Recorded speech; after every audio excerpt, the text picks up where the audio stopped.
Honorable Eric Bonapoa, bonjour. Bonjour. Vous êtes député national élu de la ville de Goma. Aujourd'hui, la province Nord Kivu, la ville de Goma fait face à l'insécurité grandissante. Quelle analyse tout petit fait vous faites, vous, en tant qu'élu du peuple dans cette province Nord Kivu? Merci beaucoup. Comme vous le savez, nous sommes dans une province d'abord sous état de siège. Une mesure qui a été décrétée parce que le président de la République et le gouvernement de la République a compris que la province était en proie de déstabilisation. Une déstabilisation qui a été organisée par le Rwanda et l'Ouganda, bien sûr. Et cela fait plus de 3 ans, environ 3 ans je crois, que l'état de siège est mis en place. Fort malheureusement, l'état de siège qui semble ne pas faire quelque chose à terme de sécurité, et surtout qu'elle a été motivée par le manque de la sécurité en province.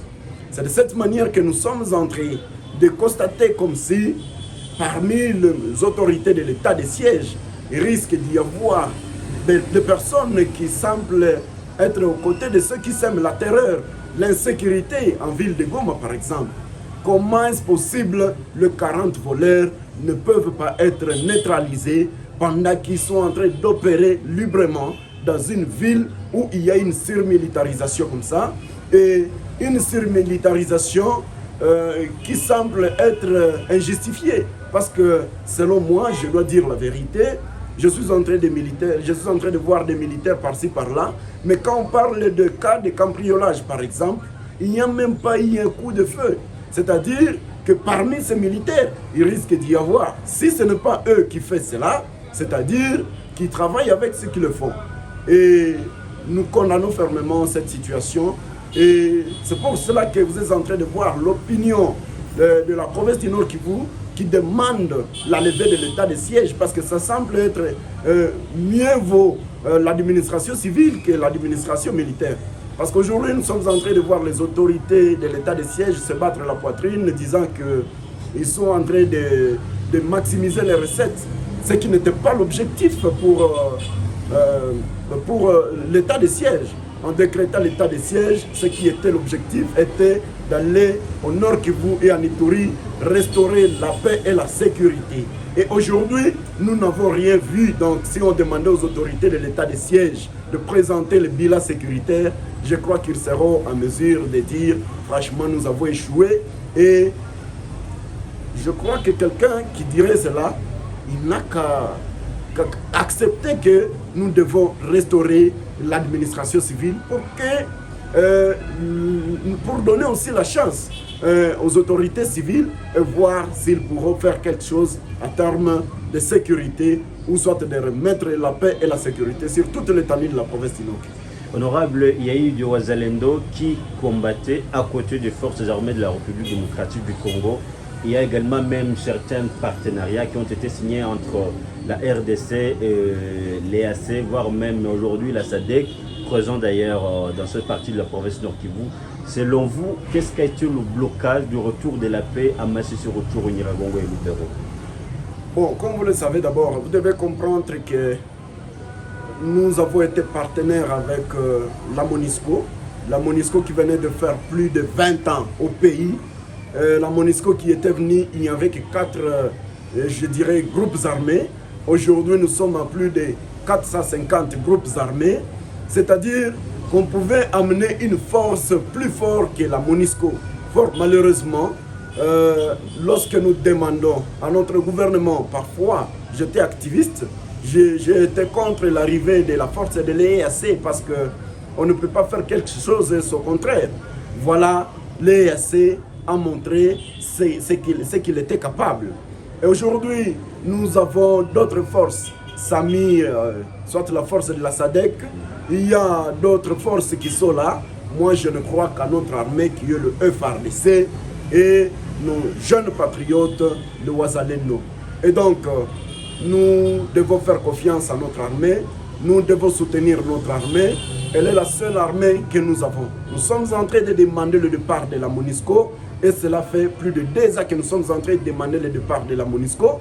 Malheureusement, nous avons attendu qu'un membre du gouvernement a demandé que la MONUSCO ne peut pas partir avant que le M23 ne puisse rentrer chez lui. Moi, je crois qu'aujourd'hui, le partenaire fiable du M23, c'est la MONUSCO. Et c'est-à-dire qu'on ne peut pas faire quelque chose et au contraire. C'est-à-dire, si on maintient la MONUSCO, c'est-à-dire qu'on maintient le M23. Par conséquent, je crois qu'il faudrait d'abord accepter que la MONUSCO puisse partir. Et c'est pour cela que nous sommes en train de saluer le départ de la MONUSCO dans les Tanganyika, dans le sud Kivu, et la fermeture de quelques bases d'Alituri et ici au nord Kivu. Nous sommes en train de demander le départ progressif de la MONUSCO pourvu que le 29 décembre de cette année, le dernier contingent puisse franchir la frontière en train de rentrer chez lui. Par contre, si cela ne fait, c'est-à-dire qu'on sera en train de provoquer la population du Nord Kivu, une population qui a longtemps demandé le départ de la MONUSCO, et cette même population sera à mesure encore de lasser de manifestations de grande envergure évidemment contre la MONUSCO ici en province du Nord Kivu. Honorable, peut-être une autre question. Aujourd'hui, il y a la force des réservistes, les Wazalendo, qui se sont levés pour aider les FARDC à neutraliser le 1-23. Mais selon les avis des uns des autres, ces éléments des réservistes semblent être délaissés par le gouvernement congolais. Vous pensez que ceci ne peut pas dérouter peut-être ces jeunes qui se sont levés pour être à côté de FARDC pour neutraliser l'ennemi? C'est pourquoi nous sommes en train de demander au président de la République, à notre gouvernement, surtout le ministère de la Défense, que la prise en charge de nos jeunes patriotes, le Wazalendo, puisse être effective. Il faudrait que cette prise en charge puisse être quelque chose de palpable, que le Wazalendo se sente aussi dans les bains. Vous voyez que de l'autre côté, ils sont avec nos FARDC, mais nos FARDC ayant leur logistique. Ils mangent, ils font quoi? Ils se déplacent à bord de camions, mais le Wazalendo n'ont pas de moyens pour se déplacer, n'ont pas de moyens peut-être pour manger, et cela ne va pas permettre que nos jeunes compatriotes puissent se battre valablement au front ou puissent se comporter valablement au front.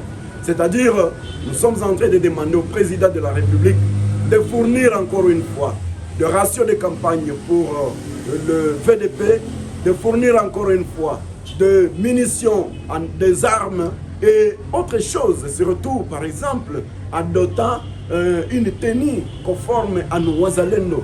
Parce qu'aujourd'hui, la tenue qui était dotée, je dirais celle qui avait été laissée par les forces armées de la République, sont en train de...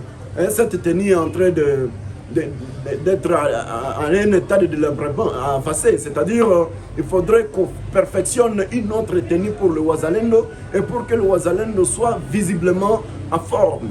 C'est-à-dire cette chose aussi peut affecter la morale de nos compatriotes. Et là, nous sommes en train de demander au président de la République de faire le mieux possible pour finir encore une fois avec cette guerre qui a longtemps endeuillé la population du Nord Kivu, et cela va permettre que la paix et la sécurité, et surtout dans le cadre de la sauvegarde de notre souveraineté et notre intégrité territoriale. Honorable, vous êtes élu de la province Nord Kivu. Qu'est-ce qu'il faut dire exactement sur les tueries, le massacre des civils dans le territoire de Béni, un territoire du Nord Kivu, qui est secoué par les attaques à répétition des éléments d'IADF? Nous connaissons tous ensemble notre ennemi commun qui est le Rwanda et l'Ouganda. Et je crois que notre gouvernement pouvait prendre le courage d'aller déposer des plaintes contre notre ennemi que nous connaissons, celui qui a massacré depuis des années le peuple congolais, celui qui a tué, il a endeuillé, il est en train de violer, il est en train de piller les ressources de notre pays. Et c'est de cette manière que si notre gouvernement prendra ce courage, cela sera un ouf de soulagement pour le peuple congolais et cela permettra au peuple, encore une fois, de soutenir nos institutions, de soutenir notre gouvernement, de soutenir notre armée, de soutenir nos VDP et surtout cela, comme je l'ai dit tantôt, dans le cadre de la sauvegarde de notre intégrité territoriale et de notre souveraineté. Honorable Eric Mumbere Wanapoa, je rappelle que vous êtes député national élu de la ville de Goma. Je vous remercie d'avoir répondu à nos questions. C'est moi qui vous remercie. Merci. C'est bon.